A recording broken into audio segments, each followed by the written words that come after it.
বন্ধুরা, এই hair spa ক্রিমটা জাস্ট একবার ট্রাই করেন, আপনারা দেখবেন এটা প্রেমে পড়ে যাবেন। আমি গ্যারান্টি দিচ্ছি, সত্যি বলছি, আপনারা পার্লারের কথা ভুলেই যাবেন এটা ব্যবহার করে।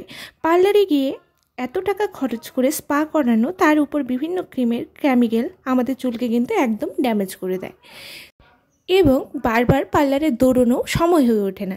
তাই আমরা ঘরে বসেই কয়েকটি ঘরোয়া উপাদান দিয়েই যদি চুলটা এত সুন্দর করে ফেলতে পারি, তাহলে কতটা চমৎকার হবে, তাই না বলুন?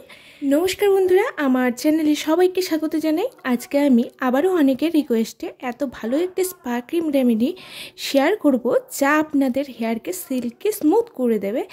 আগের যে হেয়ার স্পা ক্রিমটা শেয়ার করেছিলাম, অনেকে বলেছে যে খুব উপকারে এসেছে, তাই আজকেও আপনাদের জন্য আরেকটি স্পা ক্রিম রেমেডি কিন্তু শেয়ার করলাম।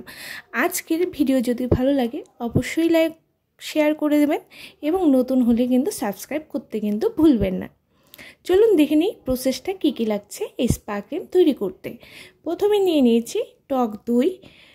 টক দই আমাদের চুলের প্রাকৃতিক কন্ডিশনারের কাজ করে। এছাড়াও টক দই খুশকি, চুল ওঠা, চুলের রুক্ষতা মেটানোর দুর্দান্ত কিন্তু সলিউশন। 4 থেকে 5 টেবিল চামচ। আপনারা কিন্তু আপনাদের চুলের লেন্থ বোঝে তারপরে কিন্তু টক দইটা নেবেন, বাড়িয়েও নিতে পারেন, কমিয়েও নিতে পারেন। এরপরে নিয়ে নেব হচ্ছে কোকোনাট অয়েল, নারকেল তেল। আমি আমার মেয়ের চুলের উপরে অ্যাপ্লাই করব এই স্পা ক্রিমটি, তাই আমি কিন্তু আগের দিন রাতেই ওকে অয়েল ম্যাসাজ দিয়েছিলাম। ও খুব টায়ার্ড ছিল এবং যাতে ওর ঘুমটা ভালো হয় তাই আমি ওকে অয়েল ম্যাসাজটা করেছিলাম। এখন জাস্ট আপনাদেরকে দেখানোর জন্য কোকোনাট অয়েলটা অ্যাড করছি। আপনারা কিন্তু কোকোনাট অয়েলটা অ্যাড করে দেবেন। এই পর্যায়ে নেব ফ্রেশ অ্যালোভেরা। আপনারা চেষ্টা করবেন গাছের ফ্রেশ অ্যালোভেরা নেওয়ার জন্য, আর যদি নাই পান তাহলে অ্যালোভেরা জেলও নিতে পারেন, কোনো অসুবিধা নেই। গাছের ফ্রেশটা নিলে একটু ভালো বেশি হয়। এবার এটার থেকে জেলটা বের করে নিচ্ছি। অ্যালোভেরা চুলের রুক্ষতা, শুষ্কতা দূর করে, চুল নরম করে, চুলের রুক্ষতা দূর করে চুলকে এনে দেয় দারুণ জেল্লা। এরপর আমাদের এবার মেন ইনগ্রেডিয়েন্টস হচ্ছে ভাত। ভাত কিন্তু সবারই বাড়িতে থাকে, সেটি এখানে ব্যবহার করব। আপনারা জানেন তো ভাত ও ভাতের জল বা চাল ধোয়া জল চুলের জন্য কতটা উপকারী। আজ এই ভাত দিয়েই বানাবো স্পা ক্রিমটা। এতে থাকে প্রচুর পরিমাণে কার্বোহাইড্রেট, যা চুলকে গোড়া থেকে মজবুত করে এবং চুল চকচকে জেল্লা বাড়াতে সাহায্য করে। আমি 4 চামচ নিয়ে নিব। আমার মেয়ের চুলে এতটুকুই লাগবে। এবারে অ্যাড করব হচ্ছে লেবু। লেবু চুলের খুশকি, চুলকনি দূর করে, এটা চুলকে গোড়া থেকে শক্ত করতে সাহায্য করে। এবার সমস্ত উপাদান আমি ব্লেন্ড করে নেব। ব্লেন্ড করলেই রেডি হয়ে যাবে আমাদের স্পা ক্রিম। তারপরে আমি একটা বাটিতে পুরোটা ঢেলে নেব।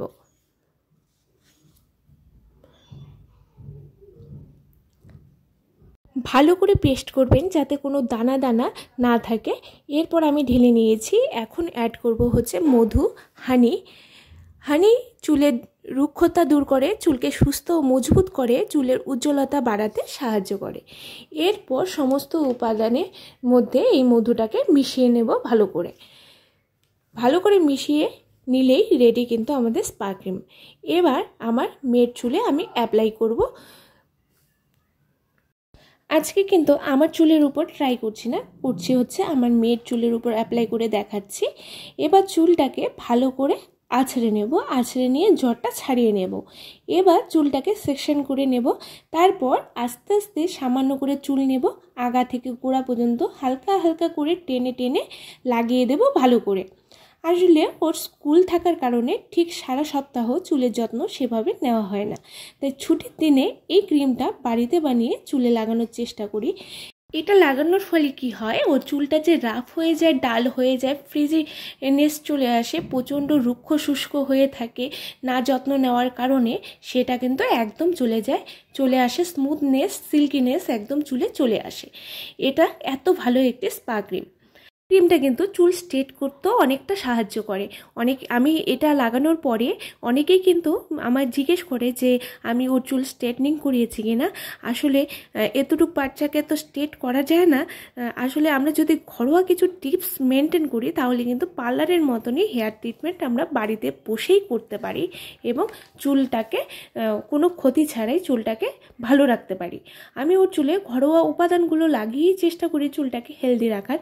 কোনো বাইরের প্রোডাক্ট ইউজ করি না ওর হেয়ার অয়েল ছাড়া। এবার সেকশন করে করে লাগিয়ে নেব, তারপর রেখে দিতে হবে 40 থেকে 45 মিনিট। দেখুন আমি সেকশন করে করে ভালো করে আগা থেকে গোড়া পর্যন্ত সমস্তটাই ভালো করে টেনে টেনে লাগিয়ে নিয়েছি। লাগিয়ে নেওয়ার পরে তারপরে কিছুক্ষণ রাখার পরে 40-45 মিনিট রাখার পরে ধুয়ে নিলেই হয়ে যাবে শ্যাম্পু দিয়ে, যে কোনো পছন্দ মতন শ্যাম্পু দিয়ে।